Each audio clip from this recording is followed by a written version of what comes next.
গাঁও পঞ্চায়তৰ সভাপতি আৰু তেখেতৰ লগৰ কিছুমান সতীৰ্থই মিলি জুৰিয়া প্ৰেছ ক্লাব আৰু সংবাদ ক্লাবৰ সাংবাদিকসকলে বাতৰি পৰিৱেশন কৰিবলৈ যোৱাক কেন্দ্ৰ কৰি সাংবাদিকসকলক বহু বেয়াকৈ মাৰধৰ কৰে।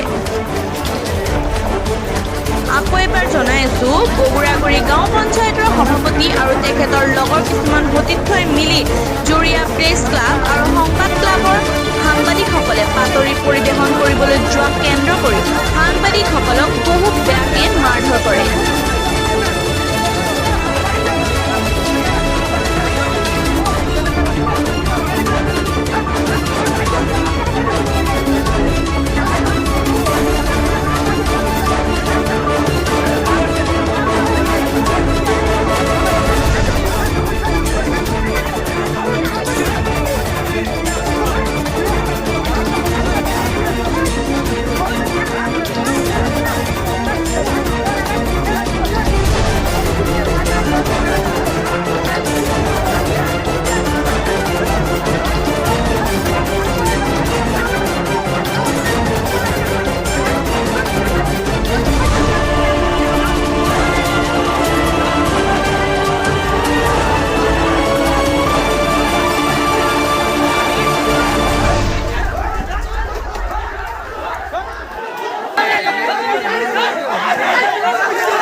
আজি আসলতে বগুড়ি গাঁও পঞ্চায়তৰ যিজন প্ৰেচিডেণ্ট ৰিয়াজুল হক ওৰফে বাবুল, তেওঁৰ ভেৰুণীয়া বাহিনীয়ে আমাৰ সাংবাদিকসকলৰ ওপৰত যিটো বব্বৰ আক্ৰমণ চলালে, এইটো আমি জুৰিয়া প্ৰেছ ক্লাব তথা জুৰিয়া সদৌ সাংবাদিক সন্থাই তীব্ৰ গৰিহণা দিছোঁ।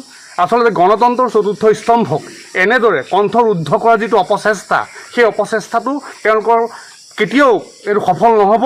গতিকে আমি আহ্বান জনাইছোঁ যে দোষী কঠোৰৰ পৰা কঠোৰতম শাস্তি প্ৰদান কৰিব লাগে, যাতে অনাগত দিনত সাংবাদিকৰ ওপৰত সংবাদকৰ্মীৰ ওপৰত যাতে এনেদৰে বৰ্বৰ আক্ৰমণ চলাবলৈ কোনেও সাহস নকৰে।